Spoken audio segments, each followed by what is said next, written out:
So guys, good afternoon. Hello, everyone.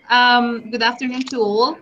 I'm Mabel Martinez. I'm the advisor at Education USA Guadalajara. And today we're going to have a guest, the Education USA Puebla. advisor in Puebla.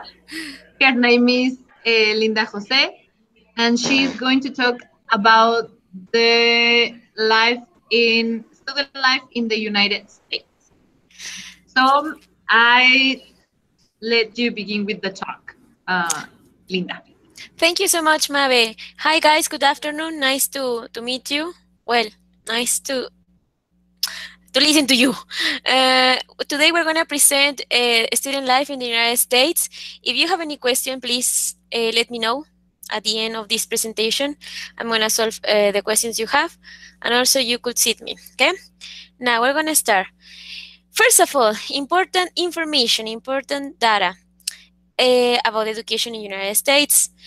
In this case, did you know that the 0.57% of the total population is full of students? Did you know that? No? Well, in the United States, there are a lot of students.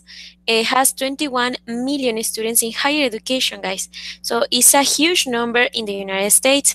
And also more than 1 million international students and over 14,000 students from Mexico. Imagine, we are a lot in the United States.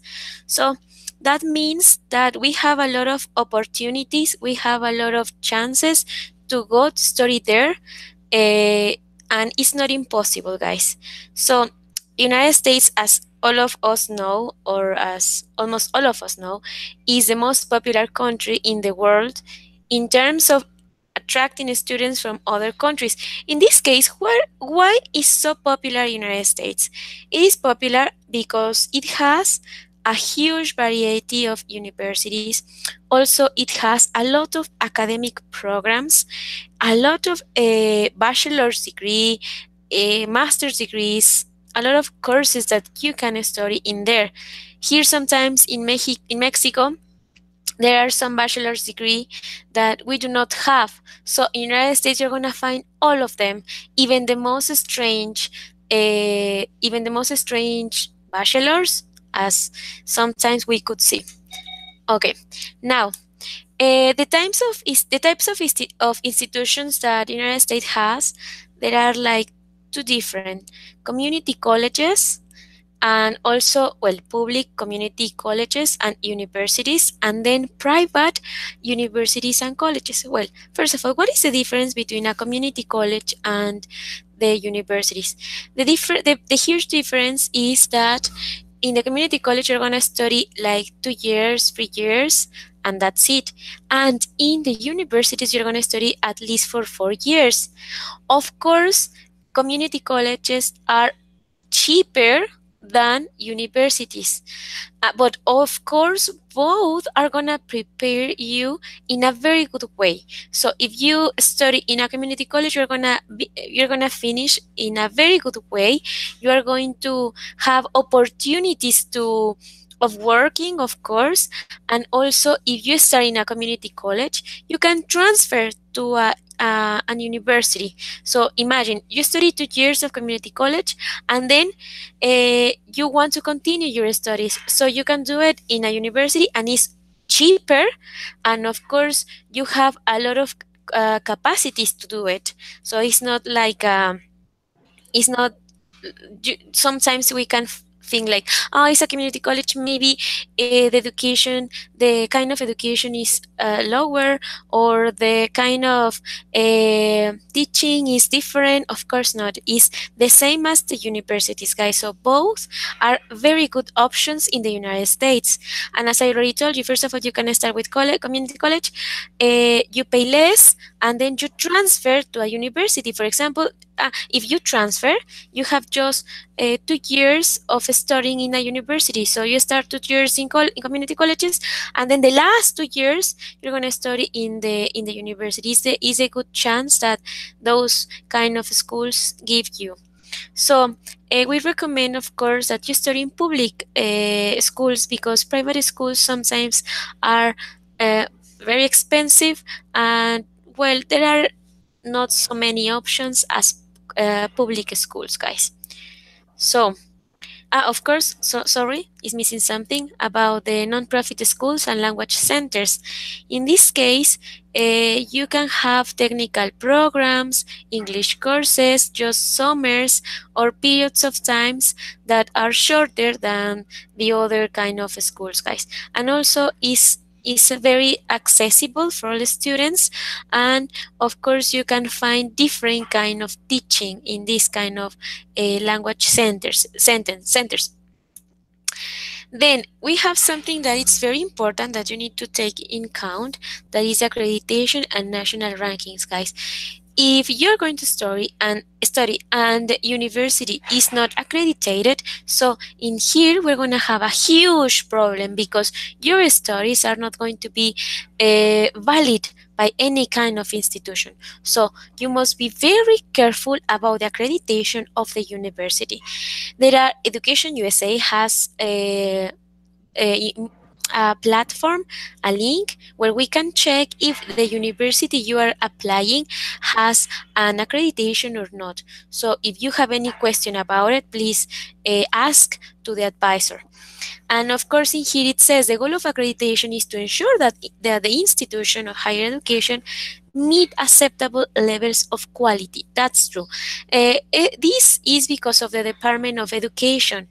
If the Department of Education accreditate the university, that means that you are going to study in a school of really high quality education, and also it has high quality of education, and of course it's going to be valid when you finish.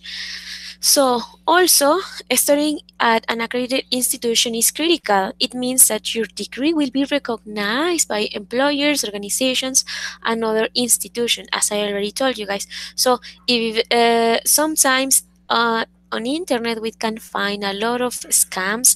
So if you have any question about a flyer or that you found at some universities, or a web page that you find, please let them know to an advisor, and we're going to advise you in the best way in order that you check if the university is accredited or not. Okay, guys?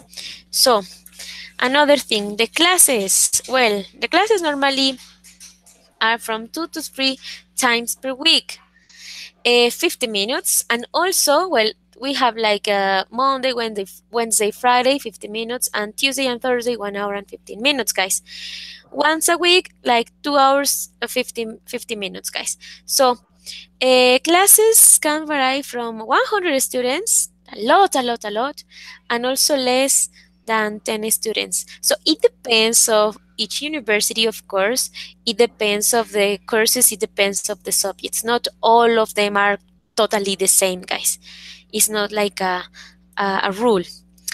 And well, talking about campus and eating food, guys, it's very important that you know that if you are going to eat on campus, you are going to have you're going to have numerous, a great variety of healthy food options. As we know, there are a lot of people who have a special they have a special requirements of nourishment.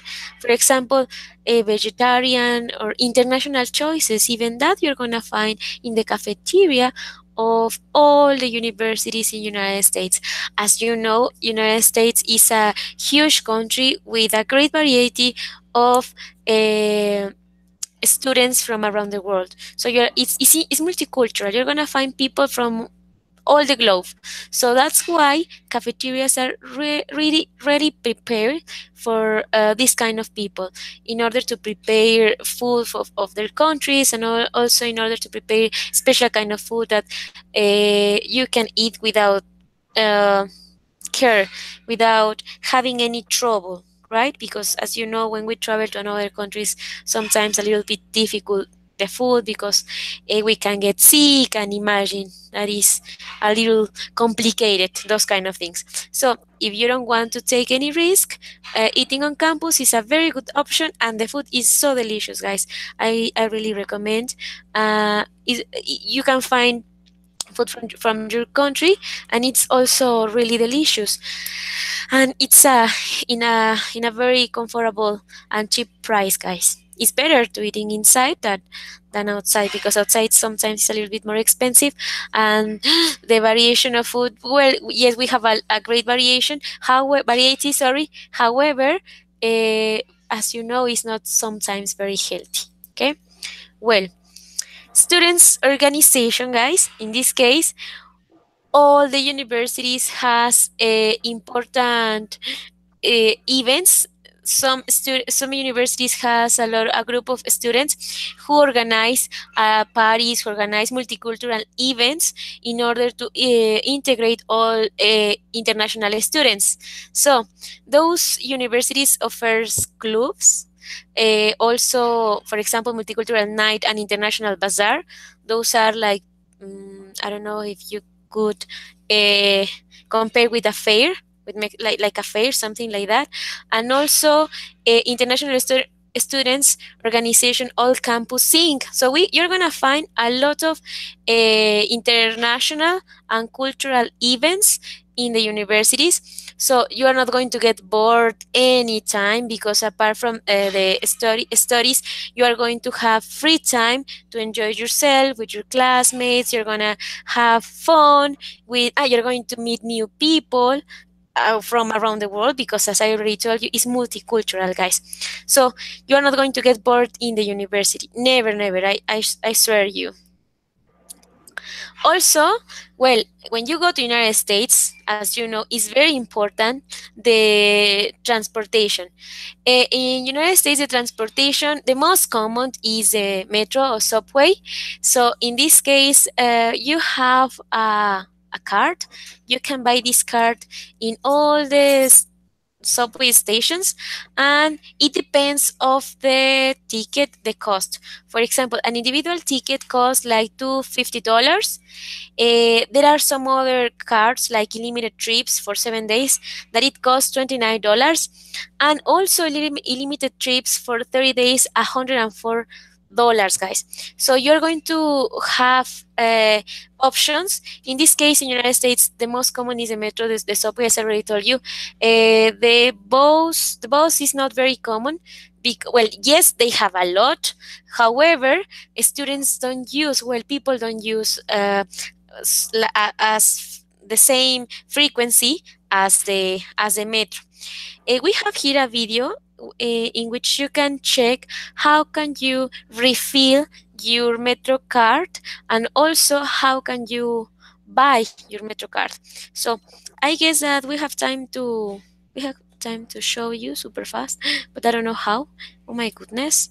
Okay, so no, I can't. I can do it. Well, maybe at the end of this presentation, I'm going to show you this video in order to check how to buy a Metro card, and also how to refill these Metro card.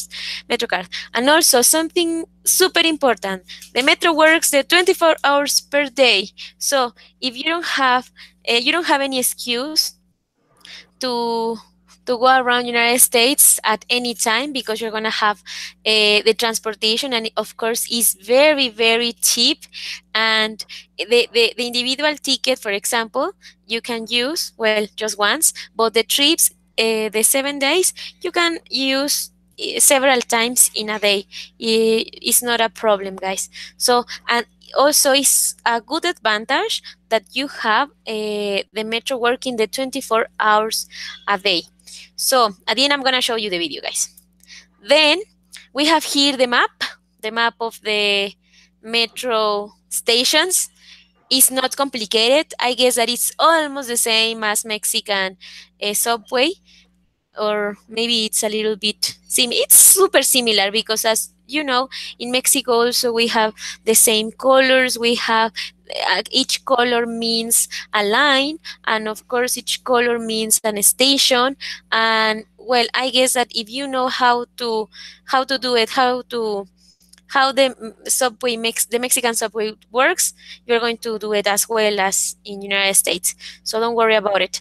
And also it's very safe. In each station, you are going to find this kind of maps, the one that I am showing you, and there are police officers. They are very nice. If you, because I was lost and I asked the police officers and in all the stations because I don't understand the subway map in Mexico and even in any part of the world. So I always get lost. So in that case, I asked to the police officers, and they are very nice.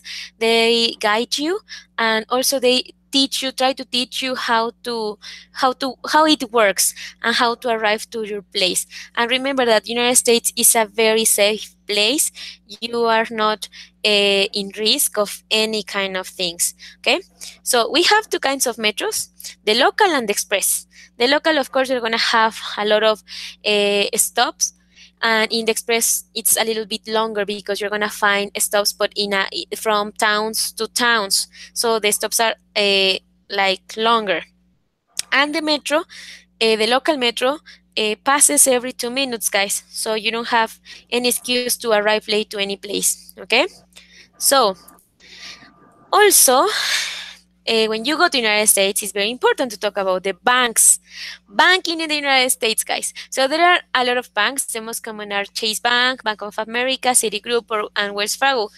So the requirements to have a bank account are so simple. Just you need your passport, your immigration documents, and your admission university letter. And of course, some banks ask $500 to deposit, but not all of them. So, but it's very easy to open an account. And of course, when you're going to open an account, it's very important that you say to the person that you are university student, you are international student, and they give you like special offers. They are very, they protect a lot the students in general, not just Mexican. All the students are protected. So when they open a bank account, there are special there are special offers that they give to international students. So if you say that you're an international student, of course you're going to have some benefits. And uh, well, it's not complicated. There are a lot of ATMs in every corner.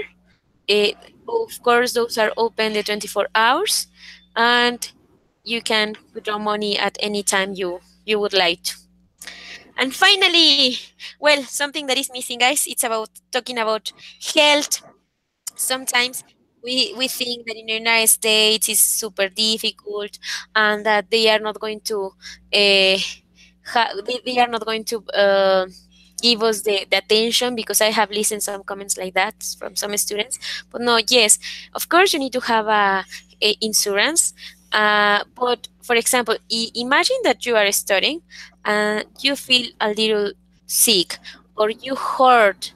Of course, not in, you don't have a huge or an urgent injury. If you feel a little sick, the first step is to go to the doctor. But inside the universities, inside the whole universities in United States, they have medical services. So the first step is to go to the university, ask for the medical service, ask for help. If they see that you can be treated in there, they are gonna help you. But if they see that you have a very special injury or that you need something extra, they are gonna guide you to the hospital. So in the hospital, of course, if you have the insurance, they are going to treat you, they are going to help you. And sometimes students have questions like, hey, what happens if I don't have enough money, or what happens if my social insurance doesn't cover? Of course, you're going to be treated. Of course, you are going to be cured. But you need to pay, no? And as we know, it's a little expensive in United States.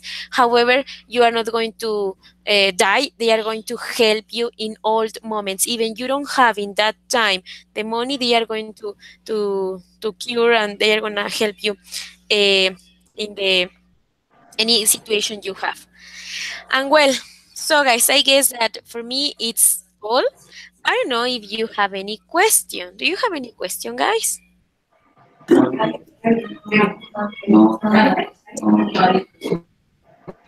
Hey, actually, the health system in the United States. As you I think say, Iram has one can, question. Iram, I cannot hear you well. Maybe if you can type your question, because it went off the connection, like your connection, it went off. So maybe if you, Linda, Iram have a question regarding the health system. Okay, of course. Tell me, Hiram. Iram, what is your question? Yeah. okay, Tell so me. you're talking about diseases, but what happens when you have an accident? Is it, I mean, is there a particular, like, I don't know, insurance you have to buy? Or does the university insurance covers accidents and diseases, or when you get food sick, all these things? I didn't get if it was like the same system.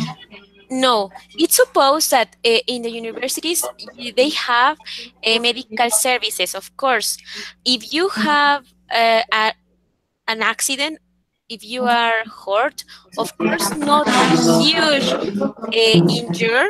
Of course, you're going to be treated in the university. For example, if you have a flu, if you have a stomach ache, if you fell down in the university, of course, you're going to be treated in there. But all the students, for, at least Mexican students, they must have a social insurance by force, by force. So if they're going to travel, they need to have that social insurance, and the insurance should cover everything, since a flu until well, of course it's not good to say, but we need to say it. Of course, if even the person die, in the airplane or in the Okay. university. So there are two different things, there are two different situations. But of course, if you have something, I guess, that is not so dangerous, of course the university is going to help you. But if you need Okay. something extra, you need to have your social insurance. And of course, if you don't have, for example, some students say, oh, I don't cover, it doesn't cover my insurance. Of course, they are going to treat you. At the end, you need to pay, no? But it's not like if you don't have money, you are not going to be treated. No, of course not. You're going to be treated. Okay. I understand. Yes. Any other question? Okay, any other questions? I think we don't have any more questions. Linda, we really appreciate your time and to sharing all your knowledge with us. Sorry for those who wouldn't be able to connect. We had a little problems with the link, but we also are missing the cultural shock presentations since the advisor in Oaxaca also had a problem with the computer. I'm sorry for the trouble, guys, but we're going to share this on Facebook and we're going to send this to all the students that try to connect and join us on this transmission. Linda, thank you. Yes. Thank you very, very much. I really appreciate your time again. And that will be all. If you have more questions about student life in the US, please contact me. If you are in Guadalajara, please contact me. If you are in any other part, such as Puebla, contact Linda. We are 25 centers within the country, so we are here to help you. Thank you, everyone, and have a good afternoon. Thank you so much. Have a wonderful day. Bye. Bye. Take care. Bye bye. Bye.